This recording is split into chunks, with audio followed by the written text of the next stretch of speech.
Alors, il faut commencer par développer e de x sur 2 moins 1 au carré. Donc, c'est du type a moins b, le tout au carré.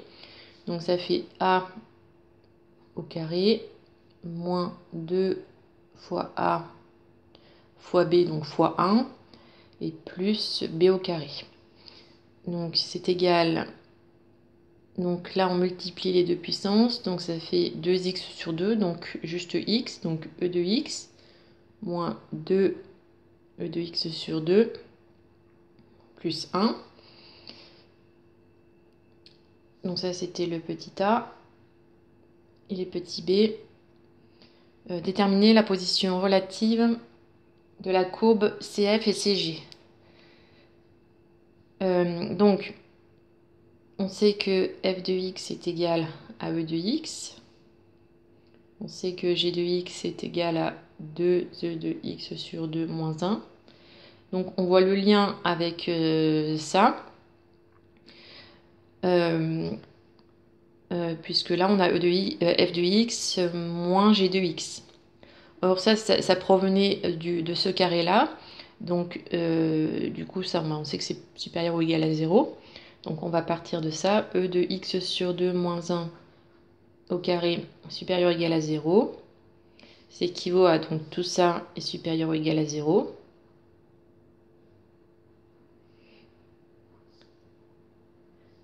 Ça équivaut à e de x supérieur ou égal. Et ça, donc, de l'autre côté, ça fait 2e de x sur 2 moins 1. Et donc, ça équivaut à f de x supérieur ou égal à g de x. Et donc, la courbe CF est au-dessus de la courbe CG.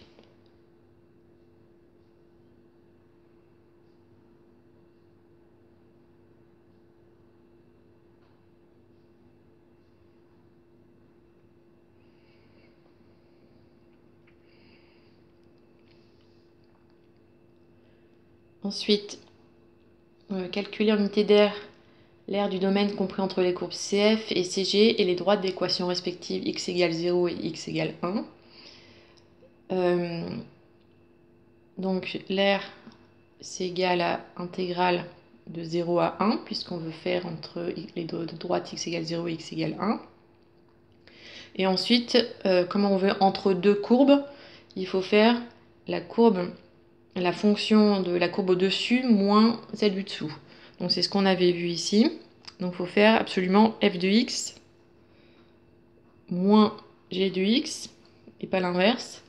Il faut absolument faire le plus grand moins le plus petit pour avoir ici un nombre positif, une fonction positive, quand on veut calculer une aire.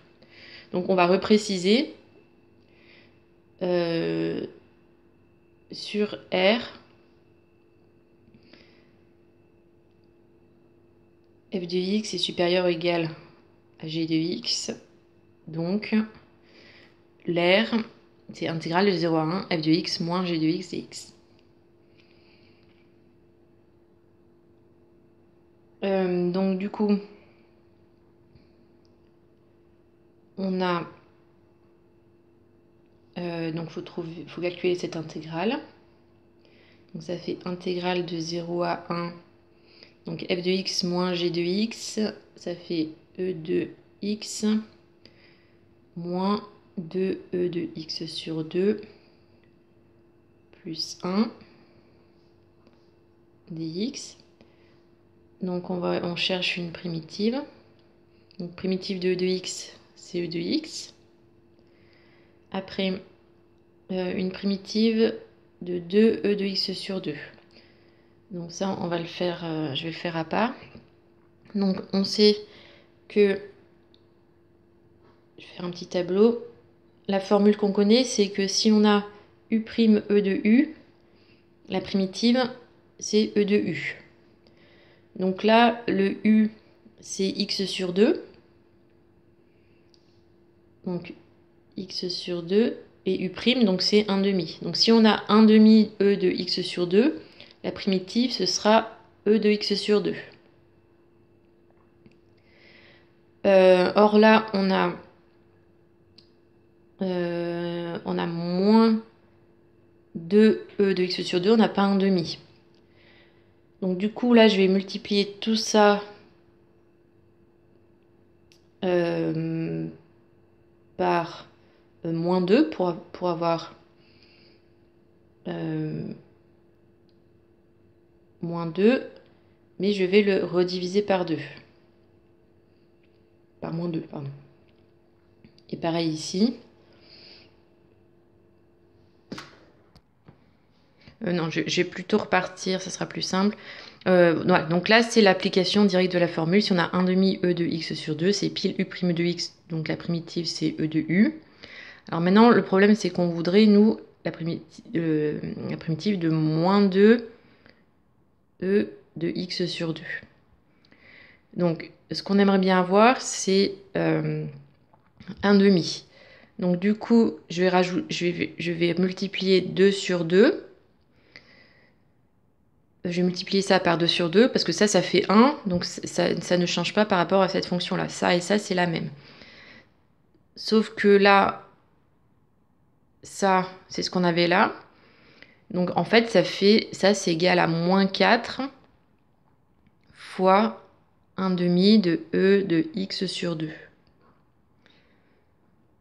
Or là, le 1 demi de e de x sur 2, on sait que la primitive, c'est e de x sur 2.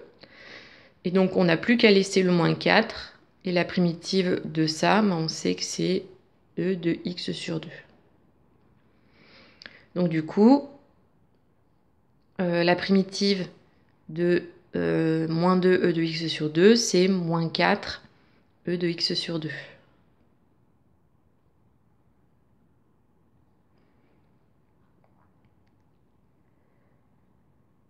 On peut aussi utiliser la formule. On sait que si on a une fonction de type e ax plus b,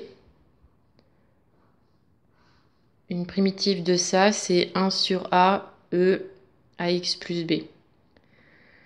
Voilà, on peut aussi utiliser cette formule-là si vous l'avez vue. Mais ça ne marche qu'avec... c'est un cas particulier de ça. Ça ne marche que si u est une fonction affine. Donc là, du coup, une primitive de e de x sur 2. Le petit a, c'est 1 demi et le b, c'est 1. C'est 0, pardon. Donc là, ça fait 1 sur 1 demi. Donc ça fait 2 e de x sur 2. Juste la primitive de e de x sur 2. Donc moins 2 fois 2 e de x sur 2, ça fait bien moins 4 e de x sur 2. Ça, elle est pratique, cette formule-là. Mais il faut l'utiliser seulement si on a une puissance, une fonction affine pour u. Sinon, on est obligé de revenir avec cette formule-là. Et après, une primitive de 1, donc c'est x, entre 0 et 1. Donc on calcule, donc on remplace tout par 1, donc e de 1 moins 4, e de 1 demi plus 1, moins, on remplace par les x par 0, e de 0, moins 4, e de 0 sur 2, donc 0, plus 0, donc e moins 4e puissance 1 demi plus 1, moins, ça fait 1, plus 4, plus 0, donc moins 1 plus 1, et donc ça fait e moins 4e puissance 1 demi plus 4 en unité d'air.